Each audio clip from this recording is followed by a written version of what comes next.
Some letters are sent across oceans, others across time. This is the story of a nurse and a doctor, a century of silence, and the love that never forgot how to find its way home. This is for my Yongsun, a story and an anthology created by Jess. If this poem touched you or the story made you feel something real, Ko-fi and Patreon links are in the description. Help us keep writing for you and for the ones we love. The Great Loves of the Forgotten Century Part 1, The Nurse and the Letter by Jesus. Opening poem, Dust and Lantern Light.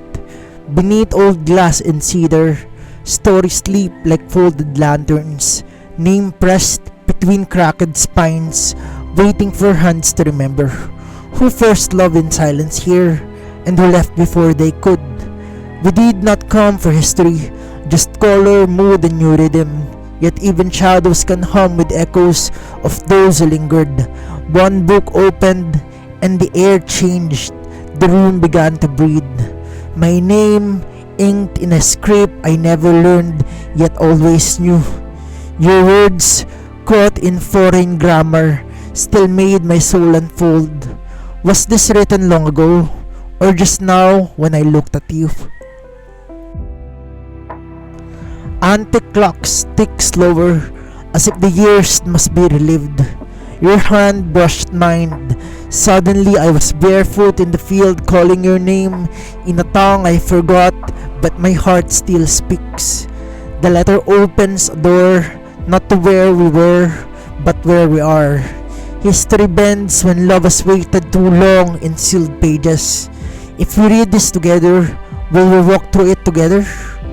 What if the future begins again, not with a kiss but with paper? Not with vows but with questions written from a century ago.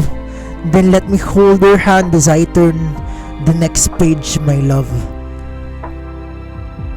The light outside was soft and uncertain, as if Seoul itself hadn't made up its mind whether the day should shine or slumber.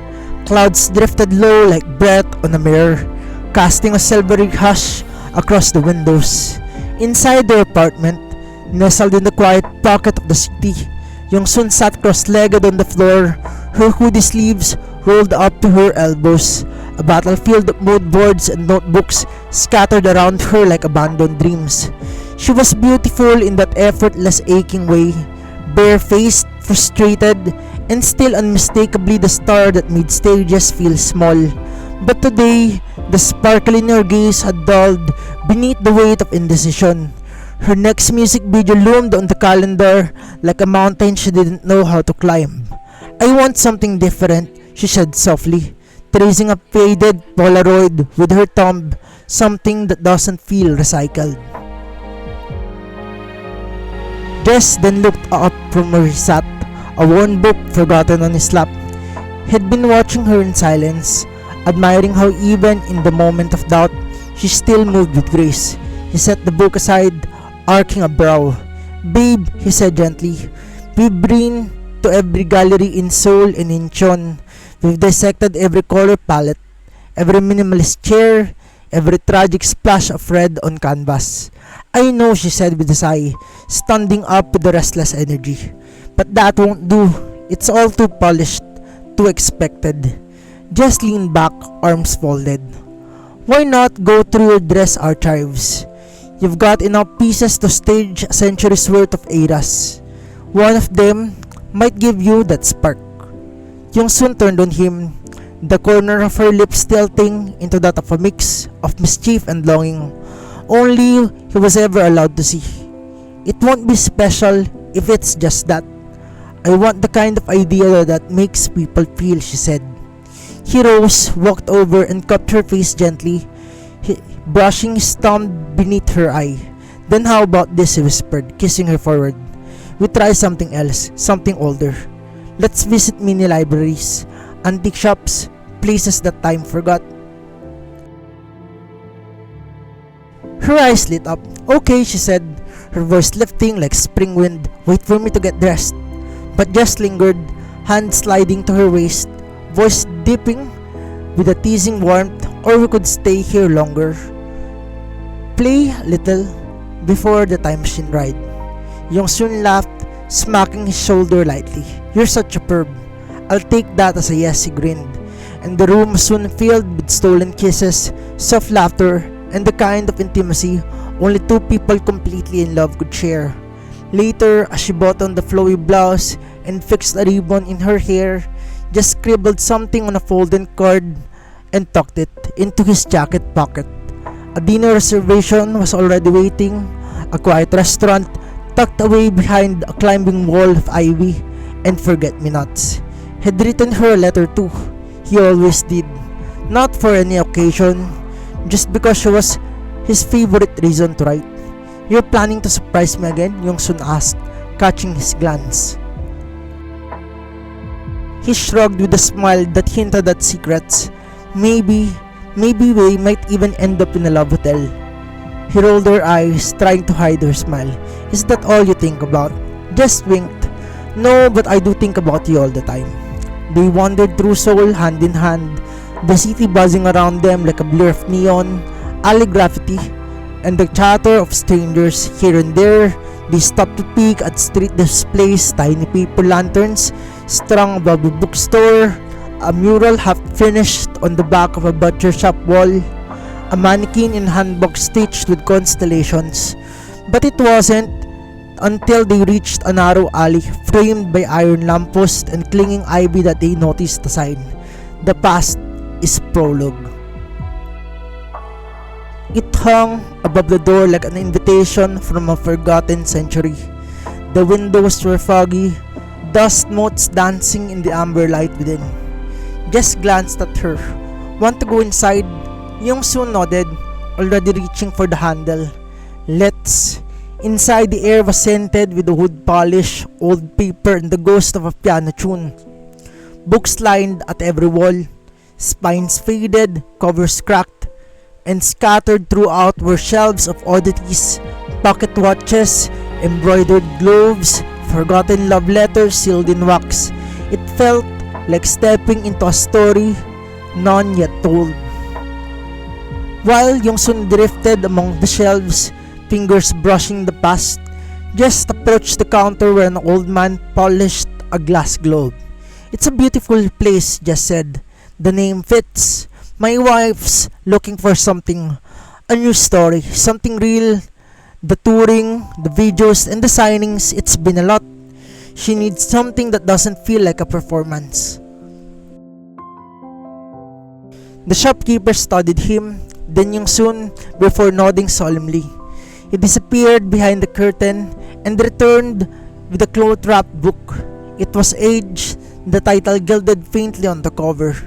"Greatest Romances of the 20th Century." Odd title, Jess muttered, flipping through the first few pages. Yongsun leaned over his shoulder, her brow furrowing. "Wait!"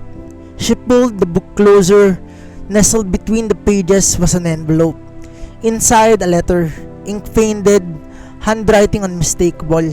Jess's or someone with his name, addressed to Yongsun. The date, 1913. "Jess," she said, voice trembling. "Is this a prank?" "No," he said quietly, a strange weight settling in his chest. "Let's read it." And as her fingers brushed the page, something shimmered at the edge of reality. The shop faded. The shelves seemed to spin, unraveling like a film reel. Winds from nowhere tossed her hair gently across her cheek. When their eyes met, it was clear that they both felt it. They weren't just reading this love story, they were about to live it. Part 1, 1910. The Nurse in the Letter. "My dearest Yong, if you're reading this, then the wind has already carried me away from Incheon's cold shores. It's strange how loud the silence is without your voice beside it. My fingers miss your pulse, your heartbeat I used to measure time with. You once said I look lost when I first arrived in the clinic in our mountain town. Perhaps I was. a Filipino doctor sent to help ailing Koreans under a language I barely spoke and rules I barely understood. But I met you, stern in your apron, gentle in your gaze, and suddenly I understood everything. The plague came like winter, sudden and cruel, but you never blinked. I fell in love before I knew the Korean word thank you. I gave you flowers, rice cakes, pickled mangoes from the package my aunt sent from Iloilo. You didn't know what to do with them, but you smiled anyway. We cured the fever, but I think it was you who healed me. I've left a second letter in Shanghai. There will be directions. My friend Mary Kate will be waiting. She promised me that no matter the cost, she'll get you and her son safely to me. Kiss Jaehoon for me, with all that I am, Jess. Letter 1A. From Yongsun to Jess, 1914 Incheon. After his first letter from Shanghai, before she knows she's pregnant. Jess, I stitched up your name into the hem of my apron. Don't laugh, it's only for me to know. Every time I feel tired, I touch the thread and pretend it's your hand brushing mine. The other nurses ask why I hum so much these days. I tell them the tune came from a traveling bird. That's what you are now, aren't you? Flying and always moving. I watch the tide from our rooftop. The sea doesn't roar like it used to. It sighs. Sometimes I do too. Come home in one piece. Your Yongsun. Letter 1B. From Jess to Yongsun, 1915 Shanghai. A year after leaving, written after a long work week at the missionary clinic. Yong, I stitched your name too. Into a bandage I wrapped around the boy's leg. He cried when I touched his ankle, but I told him about the strongest woman I know. He stopped crying, asked if you were real. The nights here are noisy, not with people but with memory. I hear you even when I know you're miles away. The way you stir tea without clinking, the sigh you make before you get serious. They're building a railway through the village. It's loud. It makes me wonder if we'll ever find a quiet place to be together again. I saved off for a second cut, a basin, a soap that smells like plum. For us, Jess. Letter 2A. From Yongsun to Jess, 1916 Seoul General Hospital. After transferring to Seoul, not yet revealing the pregnancy. Jess, it feels like the city is like it's shouting. Everywhere I go, there are wheels turning, men barking orders, and women pretending they don't hear them. I think of you often. How calm you were when you didn't understand half the words they threw at you. I met a girl who reminded me of the way you squint when you read Hangul. She was chewing the corner of her Korean primer. I asked her why. She said, because the words won't listen unless I bite them. I think I understand now. Some days I want to bite the world too. But then I remember your laugh, that thing that it does to my ribs. And the world softens again.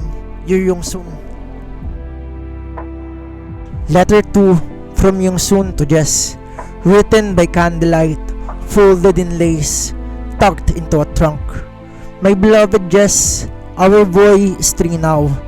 You'd laughed at how often he climbs the kitchen stool just to peek at the sky and ask, "Where is Appa today?"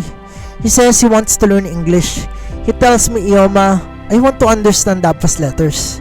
I tell him I learned English because of you, because I wanted to read the words you whispered with your eyes even before your mouth learned mine. The Red Cross has officially licensed me. I wear the emblem on my sleeve with pride. You always said my hands were meant to heal, and now they do, every day. We bought a little house together, remember?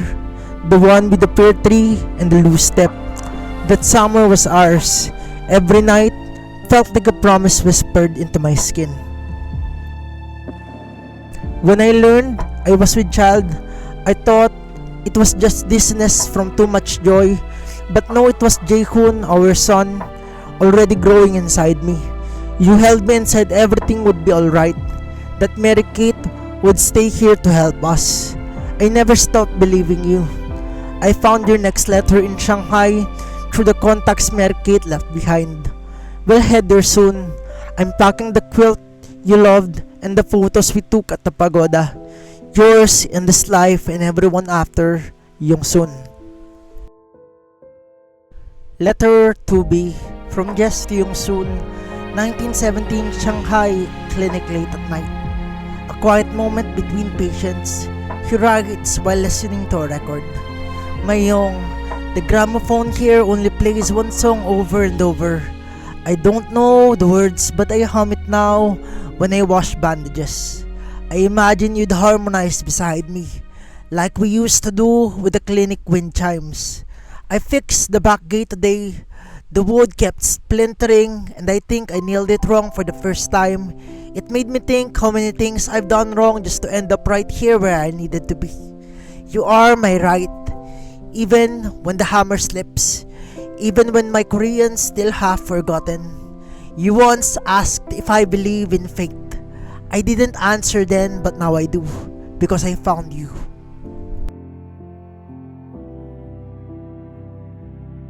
Letter 3 from Jess to Yongsun, 1919, sent via Shanghai Missionary Clinic. For her eyes only, under the red seal. My dearest Yongsun, I worry for you every moment I cannot hold you. The empire has made everything more difficult. Papers questioned, nurses watched, mixed families whispered about. But still, our love endures. Mary Kate has secured safe passage for you through Shanghai. She'll meet you at the clinic near the port gates. Show the envelope I gave you. She knows the praise. Your father's blessing still warms my chest. When he told me, bring my daughter where cherry blossoms still bloom freely, I cried. I hold no answer but a bow and a promise.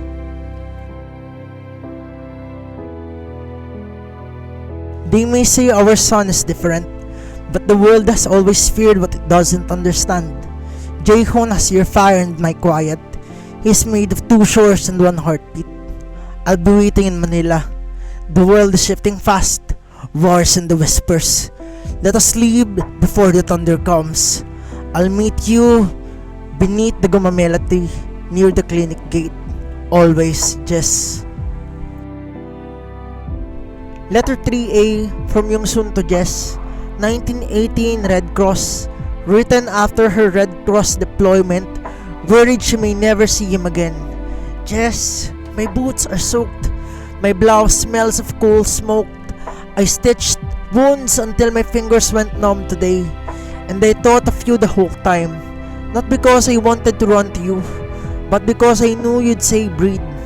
I still wear your undershirt at night. Too big, threadbare, smells faintly of ink. I wear it like armor. A boy died today, not from a wound but from hunger. He kept calling for his mother until he stopped. I held his hand the whole time. I pretended he was ours, that maybe if I said shh, it's alright, enough times, you'd hear too. When I close my eyes, I still see the pear blossoms. That's where I go when the world feels too cruel. That's where I'll meet you again, under the tree. Love always, Yongsun.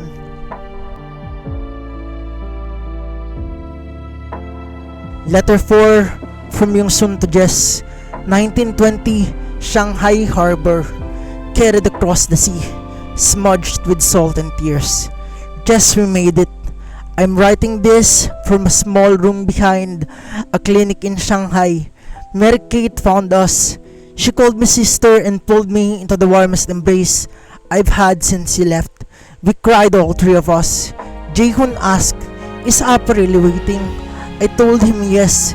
He keeps the drawing of us under his pillow, the one where you drew the house, the sea, and the three of us holding hands. The journey here was hard. I was almost caught by a Japanese inspector at the checkpoint, but the Filipino crewman distracted him. The others hid us beneath sacks of rice. I lay still, a silence, while Jae-hoon breathed against my chest.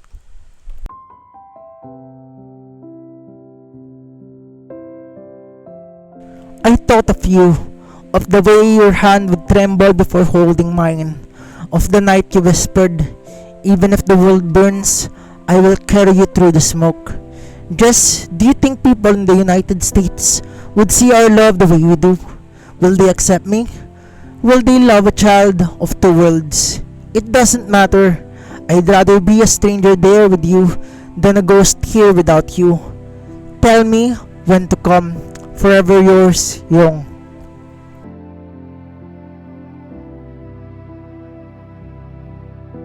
Letter 3B from Jess to Yongsun, 1919, weeks before her voyage. Written before he sends the final Manila letter. My dearest Yongsun, there's an inn by the port that serves sopas like my mother used to make. I go there every Sunday, not for the food, but because a girl sings near the stairs. Her voice is low, raspy, nothing like yours, but she closes her eyes when she sings just like you. I gave her a coin last week and she asked who broke her heart. I told her no one, that my heart's not broken, it's just too far away. Every night I walk to the gate just in case a ship arrives early. One day you'll step off it, you'll call my name in that annoyed beautiful way, and I'll answer with my whole life. I'm still here waiting, Jess. Final letter from Jess, waiting in Manila, 1920. Delivered to the Manila post office, sealed with thread, titled only, for my wife. My heart, my Yong, I kissed this letter before I sealed it. You'll probably scold me for the fold again. I brought the tickets, 3 of them. I've hidden them inside the small tin marked Campor. Your final instruction is this: go to Pier 15 on the morning of the 24th. The name of the ship is Morning Star. At the checkpoint, say, love is the prologue, love is the answer. The crew will let you through. I've written to their captain. When you see me, I'll be holding a red umbrella and a copy of the greatest romances of the 20th century. No more letters, my love. The next time we speak, it will be with breath and hands and tears. Come with me. Our new life awaits. Yours, Jess. The port was waking with the smell of salt and rust. Children chased girls between crates, and sailors shouted names in half a dozen tongues. Yongsun stepped off the cart, Jae-hoon beside her, eyes wide, hands clutched tightly in hers. Mary Kate kissed them both, then turned away with tears that couldn't be spoken aloud. And there he was, red umbrella, weathered book in hand, a little older, a little thinner, but the same smile that once stitched her soul whole. Apa! Jae-hoon cried and ran ahead. Jess knelt, arms wide, catching his son like catching the wind. When Yongsun reached them, he rose, and for the first time in years, he didn't need to write another word. They boarded the Morning Star, bound for California, as the old world burned behind them, and the new one lit its lantern in the fog ahead. The book lay still between them, its spine worn, its corners softened by time, as if it had waited years, maybe centuries to be read again. The air inside the shop felt heavier now, thick with history and something unspoken. Yongsun exhaled slowly, her voice barely above a whisper. Thank God we're safe. Jess nodded, unsure what he was agreeing to. Safe from what? From the storm outside? The story inside? Or the truth they weren't ready to name? Yeah, he said quietly. I guess so too. Her fingers hovered over the open page, reluctant to close it. But it's your style, isn't it? She asked, eyes still fixed on the ink. The way it opens, the phrasing, it's all you. The way it fits together. She looked at him, then said, it's amazing. Jess leaned his weight against the counter, trying to shake the strange chill crawling up his spine. Yeah, he murmured, it really is weird. like we lived it. His gaze drifted back to the envelope with his name, his handwriting from another life.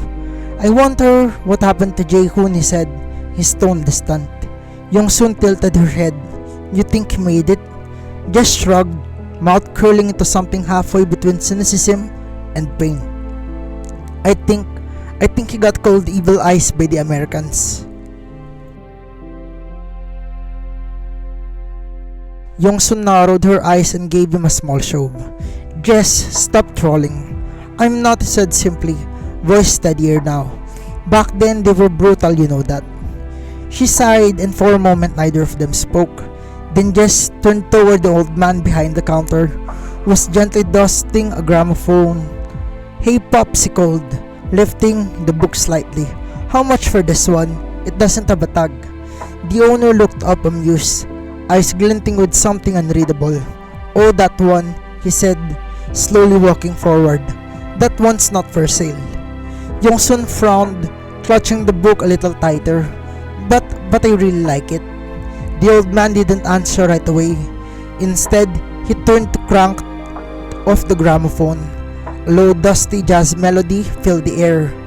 Saxophone and brushes on snare, smooth as melted candlelight.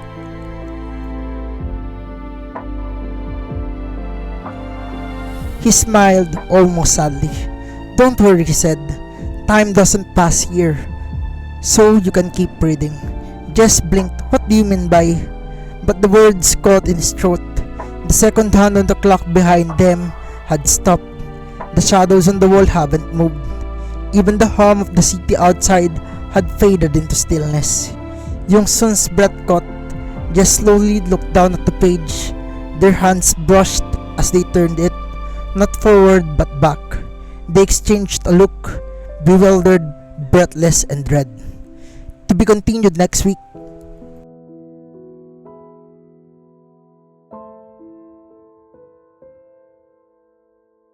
This piece is dedicated to my dearest sunshine, Kim Yongsun. Please show her your love and support on her channel, Solarcido. She's the heart behind so much of the light I share here. If you enjoy poems, short stories, and heartfelt journeys like this one, stay a while and see if any of my work resonates with you. I'd love for you to consider subscribing if you find a piece of your heart here. Also, feel free to leave a comment about what new story formats or poems you'd love to see. Your voice helps shape this growing storybook we're building here. Thank you for walking this world with me.